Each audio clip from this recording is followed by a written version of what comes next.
9 сабак. Контентти түзүү. Өткөн 8 сабакта биз маалымат деген эмне, баарлашуу, интернет, сынчыл ой жүгүртүү, интернеттеги коопсуздук деген эмне экендигин билдик. Бүгүн болсо дагы бир жаңы түшүнүк менен таанышабыз. Бул контент жана аны жаратуу. Контент бул мазмун, маңыз деп которулат. Веб-ресурс барактарында орун алган бардык маалымат деген маанини берет. Контент интернет-ресурста жайгашкан тексттер, аудиолор жана көрүү файлдары, анимациялар, сүрөттөр жана башка маалыматтар. Тактап айтканда, колдонуучу интернеттен окуй ала, көрө ала, уга ала турган бардык маалыматтар. Эми контенттин түрлөрүн көрөлү. Текст түрүндөгү маалымат. Контенттин бул түрүн эң кеңири тараган деп айтууга болот. Анткени интернеттеги көпчүлүк маалымат текст түрүндө берилет. Бул маселен товардын сүрөттөмөсү, ар кандай пайдалуу макалалар, жарыя жана башкалар. Видео файлдар. Булар роликтер, тасмалар, презентациялар, сторис, маалымдама материалдары жана видео. Мисалы, азыр биздин сайттын видео контентин көрүп жатасыңар. Аудио файлдар. Контенттин мындай түрү адатта музыкалык сайттарда көп кезигет. Ошондой эле аудио файл түрүндө лекциялар, аудио китептер жана башкалар берилиши мүмкүн. Кандай пост болбосун, фото, видео, пост же твит, ал таржымал, окуя.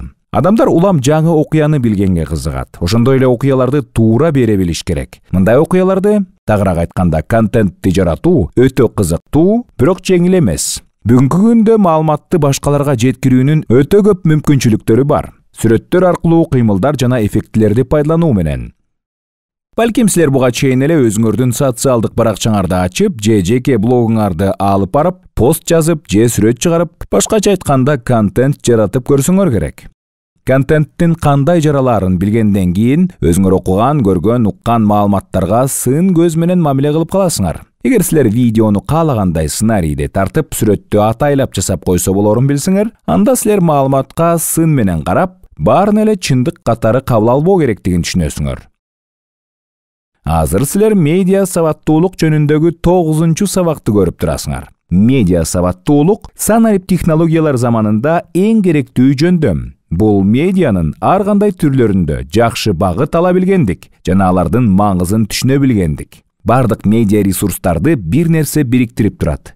Кимдир бирөө кандайдыр бир себеп менен аларды түздү. Бул себепти түшүнүү медиа сабаттуулуктун негизин түзөт. Жыйынтык, биз маалыматты ар түрдүү булактардан алабыз. Телевидение, радио, гезит, журналдар. Ошондой эле тексттик билдирүүлөр, мемдер, видеороликтер, социалдык тармактар, видео оюндар, жарнама жана башка.